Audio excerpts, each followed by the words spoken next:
I think we have all experienced that memorable moment when we were mesmerized by a public event. I mean the kind of event that just, as the kids would say, blows our minds. It takes over our lives such that we can't do anything else except think about what just happened. And I've given a lot of thought to what events were for me monumental, and I've narrowed down the list, and I just want to share it with you. The first time that happened to me was in April 1945. I was a little kid, and my dad took me to Franklin Roosevelt's funeral. And I sat on his shoulders, and I looked out over a crowd of 1 million or more people, which is an absolutely indescribable experience, especially when you're a little kid. There was not a sound to be heard except for the horse-drawn caisson, which carried Roosevelt's casket, which was draped in a flag. And there was an honor guard of a few soldiers and a few motorcycles. But I remember only the sound of the hoofs on the street. And when the casket passed, there was incredibly total silence for what seemed like the longest time. And then people began to weep. And the next thing that happened to me was in 1948 when Israel became a country. I was still a young kid, but I was Jewish, and my parents were from Europe, and I knew what the Nazis had done and how important it was for the Jews to have a homeland. And then later on in 1954, I was in junior high school in the South in a segregated school when the Supreme Court ruled in Brown versus Board of Education that segregation was unlawful. That was a monumental moment in my life and in the life of my community. I experienced that feeling again, perhaps 7 years later, beginning in 1961, when the Freedom Riders started to ride and the birth of the Civil Rights Movement came to life.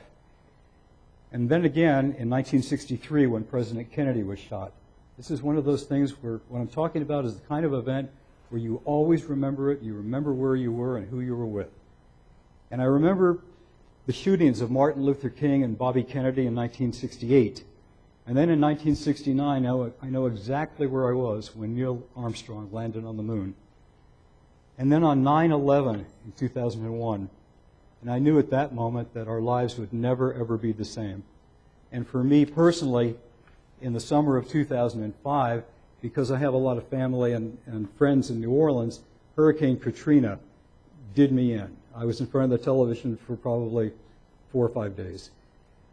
Then the final momentous event in my life happened just last Wednesday, June 25th, when the United States Supreme Court ruled in 2 cases, as Randy told us, that the Defense of Marriage Act was unconstitutional and the proponents of California's Proposition 8 did not have the legal right to appeal and thus let stand a lower court decision declaring Proposition 8 unconstitutional. Those were truly historic rulings because they paved the way for same-sex marriage and the end of institutional discrimination against gays and lesbians. They're not conclusive. It takes time in this country for social change to happen. They are the precursor cases, and it's absolutely certain that 10 years from now we know exactly what the law is going to be. It's going to be no discrimination by any state at all, ever. But it will take that long. I'm very happy that justice was done. At least it was in my eyes. But justice, as we all know, can be an elusive concept. And I know, I say this hesitantly and reluctantly, but I know from personal experience that the golden rule just doesn't always work.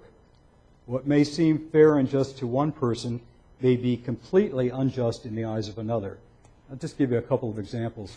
Years ago, I was a prosecutor here, a DA, and I had a case of a young woman who was saved from a beating in a car by a San Luis Obispo police officer. Her boyfriend was beating her. And I was prepared to prosecute this fellow for first-degree assault. And she refused to prosecute. She wouldn't let me because she liked it. She was a masochist. We couldn't prosecute. Those aren't my values. That isn't my golden rule. That isn't your golden rule, but it was her golden rule. So it didn't work. Now, for Mike Huckabee, remember him? He was former governor of Alabama and a former presidential candidate. He now has a show on Fox News. For him, Wednesday was a very sad day, and he simply sent out a tweeter which said, "Jesus weeps." And those sentiments represent a sizable number of our countrymen. Now, I have a friend who thinks all of this is no big deal, that the country is making a fuss about nothing. When I asked him why he felt that way, he said that he'd been married to the same woman for 40 years, and he's had the same sex for a very long time. What he said. Yeah. You have to know this guy. In order to help me understand this, I looked up the modern American dictionary definition of justice, and it was an all-inclusive thing. It read in relevant part as follows. Justice is a concept of moral rightness based on ethics, rationality, law, natural law, religion, equity or fairness, as well as the administration of the law, taking into account the inalienable and inborn rights of all human beings and citizens, the right of all people and individuals to equal protection before the law of their civil rights without discrimination on the basis of race, gender, sexual orientation, gender identity, national origin, can't even count them, color, ethnicity, religion, disability, age, or any other characteristics, and is further regarded as being inclusive of social justice. Now, if you look at a dictionary and they have every single possible definition of justice, this one condensed it. And what we get is all-inclusive, and this takes into consideration all of the modern legislation and judicial decisions, and it's a pretty good definition, I suppose. But then I thought I'd look to the Bible for some guidance, and I found plenty. And what I'm trying to find out is, what is justice? The title of my sermon comes from Deuteronomy 16:20, and it's the following commandment. Justice, justice shalt thou follow, that thou mayest live and inherit the land which the Lord thy God giveth thee. Those passionate words may be taken as the absolute keynote of the humane legislation of the Torah, which are the first 5 books of the Old Testament, and of the demand for social righteousness by Israel's prophets, its psalmists, and its sages. The cry of Amos was, "Let justice roll down as waters and righteousness as a mighty stream." And justice is not the only ethical quality in God or man, nor is it the highest quality, but it is the basis for all of the others. Righteousness and justice are the foundations of the throne, says the psalmist. The whole idea of the divinity of God rests on them.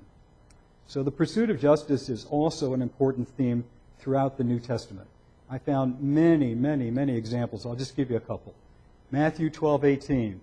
"Here is my servant whom I have chosen, the one I love and whom I delight. I will put my spirit on him, and he will proclaim justice to the nations." And Matthew says again in 23:23, "Woe to you, teachers of the law and Pharisees, you hypocrites!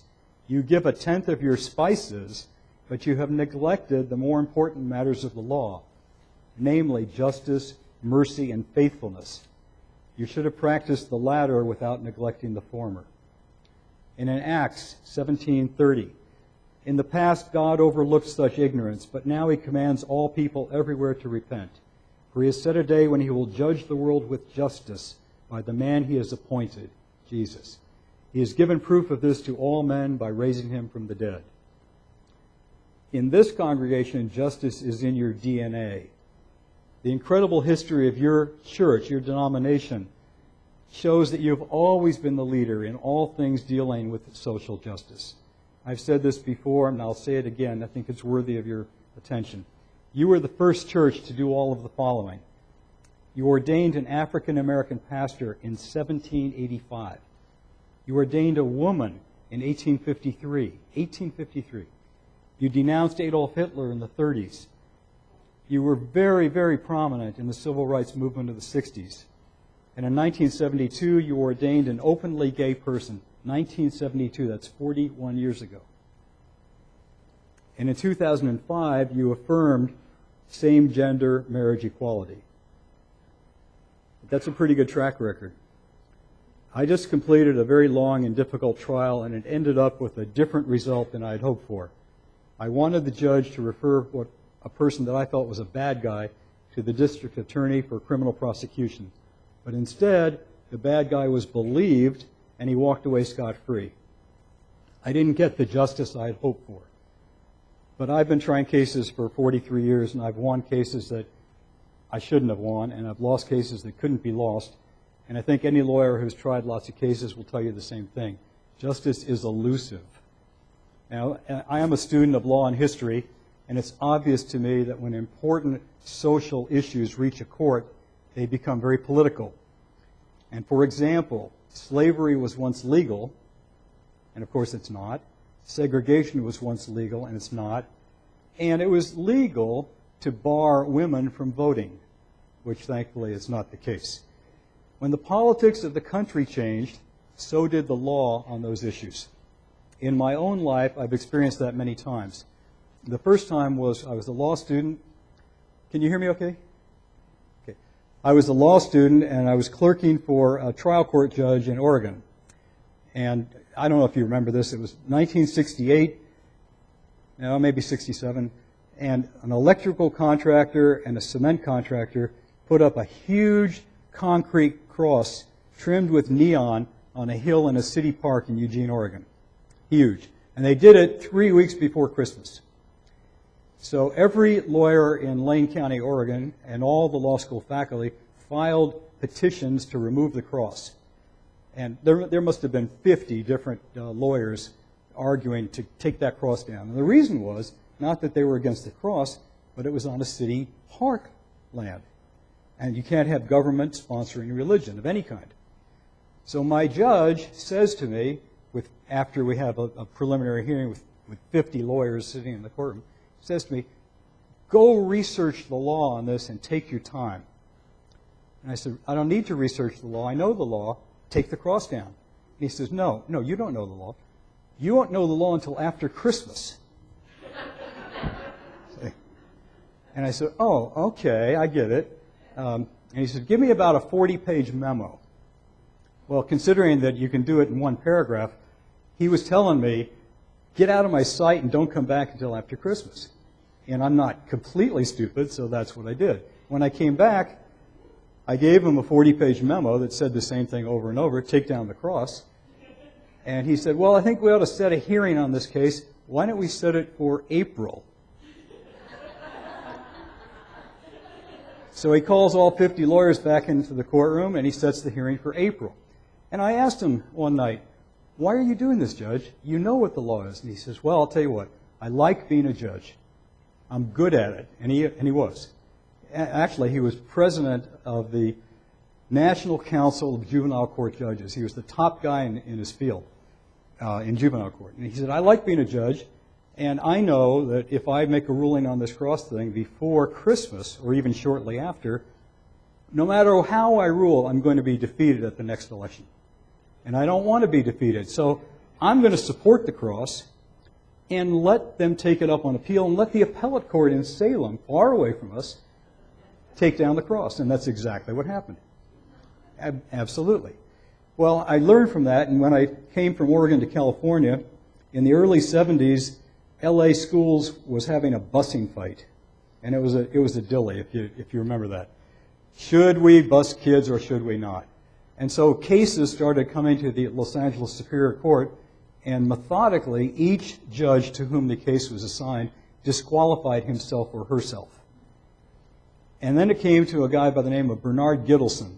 And for reasons that must be described only as foolishness or courage, take your pick, he took the case. Well, it was preordained that whatever way he ruled, he was dead politically. And that's exactly what happened. I don't have the slightest idea what his ruling was. I don't remember. But at the next election, he lost, and he was out of office. In 1976, I was public defender, and I had a case, a murder case. I'm going to say it, the Alfieri case. Anybody remember that? It was a young girl who had gone to the fair and was stabbed 28 times, and they couldn't figure out who the killer was. Well, they finally found her brother, who was submoronic. He had, I can't even tell you this, he had a piece of liver in his trunk with a knife because he was using the liver as bait for sharks. So they find a bloody knife in his trunk, and they just assumed that he did it. Then they brainwashed him, literally, into confessing. Well, the confession that he made was physically impossible. This kid was my height and 100 pounds heavier. They had him running up the hill in a pasture at night, jumping over a barbed wire fence. I mean, it's just impossible. So I made a motion to strike the confession as coerced. And the first judge in town who heard that denied the motion. And then we went to trial. And at the trial, I made another motion to suppress the confession, and the trial judge denied it. And then the jury convicted him, and he was sentenced to prison. I talked to a juror after the case who told me we just couldn't get past the idea that there was a confession. And why would somebody confess if they didn't do it, which everybody knows now happens. But we didn't know it 40 years ago. So what happened is I appealed it. The Court of Appeal unanimously threw out the conviction, and the fellow was freed, and they never did catch the killer. But they don't care because they got a conviction on the books, and they can blame the appellate court for letting this killer go free. Okay? Now, why did the trial judges deny the motion to suppress the confession? The same reason my judge in Oregon wouldn't take down the cross. It's very difficult to explain to a local community why you're throwing out a confession of a killing. And they don't want to do it because they like being judges. And the last time this happened to me, I sat as a judge. Sometimes they appoint attorneys to sit if they need help. And I sat as a judge on a case where the police chief, do you remember Ed Williams, the sheriff? Okay, this is a true story, I don't mind telling it. Ed Williams was the chief of Pismo Beach prior to becoming sheriff. And he didn't like a particular officer. So he was trying to find a reason to fire him. Well, he found a reason. The officer took a packet of sugar from a diner and put it in his pocket. And Williams said that was dishonest. Now, I worked with Williams for many years after that, and I never saw behavior like that but for this one time. So I'm not castigating him. I'm just telling you, in this one instance, this is what happened. So now he's fired the officer appeals, and the case comes to me. Pismo Beach had an ordinance at the time where the department head could fire an employee at will without any reason whatsoever. All they had to do was look at this guy and say, "You're fired." And that would have been it. So I heard the evidence, and I saw the law, and he had an absolute right to fire the officer. And I really didn't know what to do because the officer, in my opinion, was exemplary and had done a fine job and had nothing in his record whatsoever but commendations.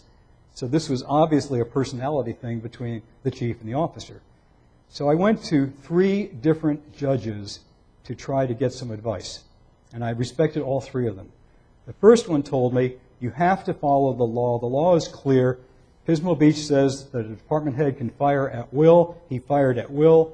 End of case. All you have to do is say judgment affirmed, okay, or firing affirmed. Well, I didn't like that, so I went to another judge, and he was exactly the opposite. He said, look, do the right thing. The right thing is to rule in favor of the officer because he's getting shafted here, and that ain't right. And then let the city appeal and let the appellate court deal with the law. Okay? And the third judge said to me, you got a situation here where the law requires the firing to be upheld, but if you don't write a careful opinion, this officer is going to be destroyed professionally. And I said, well, what should I do? And he said, why don't you write an opinion saying that this is one of the best officers you've ever seen in my career in law enforcement, and as far as I'm concerned, he was exemplary, that there is a trumped-up charge of theft.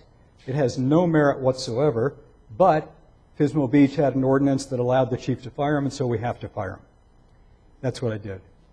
2 years later, that fellow came to me to say thank you, and I said, why? I hadn't even remembered him, pretty much. And he said, because I took your opinion, and with it, I got a job at the men's colony. Okay? So there was justice. Yes? I'm sorry, I can't hear you. I have no idea, but he could have taken 10 packs of sugar and it wouldn't have been a crime. No, I don't know. I've done that myself. I'll tell you why. I write a little note. I'm out of paper and I write on the sugar, call Joe. Who knows why he took it? But the fact is he had a right to take it. It wasn't a crime. And the question was, how do you achieve justice and still uphold the law? And that was one instance where it worked. Now, I'm finally understanding at this point in my life what causes the law to change on these kinds of political cases. It was just last year, June 15th, that I had a chance to worship with you, and I told you about how the Danes had saved their Jews.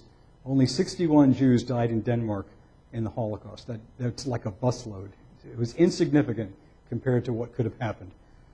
And I had a very important anniversary 2 months ago, and I wanted to make it memorable and take a trip. And my new criteria for taking trips is, if this is the last trip I take, where am I going? Function of age. Okay? So I said, I want to go to Denmark because I want to find out why the Danes saved the Jews. What was it about Denmark that caused them to behave that way as a country, and it wasn't the case in other countries? And so I really did find the answer. The Jews were a part of the Danish community. They were not segregated in ghettos as they were in Poland. And in Poland, 3 million Jews died. But it was easier because they weren't part of the community. They were isolated. They were something other than full-fledged Poles. But in Denmark, the Jews were assimilated into every single segment of Danish life. And so when Hitler ordered the Danish Jews to wear a yellow star, King Christian of Denmark declared that if the Jews had to do it, then all Danes would do it. And the result was that no Dane ever wore a yellow star, unlike the situation in all of the other countries occupied by the Nazis. And that leads me to the question where I've been headed. Why do we now get a Supreme Court that is willing to rule in favor of same-gender marriage? What's happened? Well, I don't know about you folks, but I was in high school in the South, and in the 50s, there were no gays in my world. I never heard the term. I had no concept about it. But when I went back for my 50th reunion, not so many years ago, I learned that the president of the student body was gay. The president before him was gay. A star running back on the football team was gay. A guy I used to wrestle with on the wrestling team was gay. The editor of the school paper was a lesbian. And quite a few of my friends from those days were gays and lesbians. I wasn't surprised to learn that because I had 50 years more life experience than when I was in high school. But I had to think long and hard about how difficult it must have been for all these kids. You know, they had to pretend to be something they were not. And how unfair is that? Well, I left the South. I went to the Bay Area, and I went to college and worked in Oakland, Berkeley, and San Francisco in the early 60s. And you talk about culture shock. I met lots of gays and lesbians. They were my fellow students, they were my coworkers, and they were my customers. And that was a good thing. In 1974 or 75, I was the attorney for the student body at Cal Poly. And the Gay Student Union petitioned to become a club, a recognized club on campus. The U.S. Supreme Court had just ruled unanimously that a public university could not deny recognition of a student club to a gay or lesbian group. It couldn't have been clearer. And so the student body voted unanimously, the Associated Student Government, unanimously to approve a petition to recognize the Gay Student Union. And that lasted about 2 minutes, and the administration shot it down. And not Dean Chandler, I want to say that, not Dean Chandler, okay, wherever you are, okay. That's important. Bob Kennedy, President Kennedy, shot it down. And I had a meeting with him, and I said, how are you doing this? The U.S. Supreme Court has just ruled unanimously that you have to do this. And he said, I don't have to do it. So we went to court. We had a trial. And ultimately, we prevailed. We had all these gays testify. And they came out, and they were very brave and courageous. And we had students who knew them and students who didn't know them testify. And the result was that there wasn't any possible reason not to recognize the club. Well, after a long time in courts, the club was recognized. But it was not an easy thing in those days. And it was not easy for me to find gays who were willing to come out and testify. It was very difficult, in fact.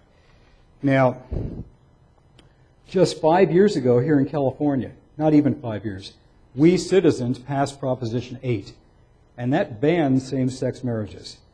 All of the polls at that time showed that the country was against same-sex marriage. And now here we are just 5 years later, the same polls showed that this country is in favor of same-sex marriage, and in some age groups, such as younger folks, it's overwhelming. It's unbelievable. So I ask myself, and I ask you, what happened in just these last short 5 years to change public opinion? And the answer is, a lot of gays came out of the closet. And they were brave souls, and they took a public stand, and sometimes it was at great personal sacrifice. But as a nation, we learned that there were gays in business, in government, in our churches, in entertainment, in professional sports, indeed in all occupations and in all walks of life. And it was the same situation as the Jews in Denmark. The gays and the lesbians are now a part of our communities. They are our sisters. Sorry. They are us. They are our sisters and our brothers, our children, our friends, our co-workers. We know them as people, and so we are no longer collectively afraid of them. So when the Supreme Court makes a ruling which protects the rights of a minority and grants them equality, which is just what just happened, then all of us are more free. Because if any group can be legally discriminated against by the government, then at any time, so can any of us. Now, we heard the words of Isaiah this morning who reminded us that God the Holy shall be shown holy by His justice. Throughout the Bible, we are told over and over and over again to pursue justice, to seek justice. And the prophet Micah taught us that what God wants us to do is to strive to do justice and to love mercy and to walk humbly with God. And this week, as a nation, thanks to the Supreme Court, we really did do justice. And that's a very good thing. And I'm very grateful. It makes me very proud to be an American. Thank you for your attention, and let us say amen.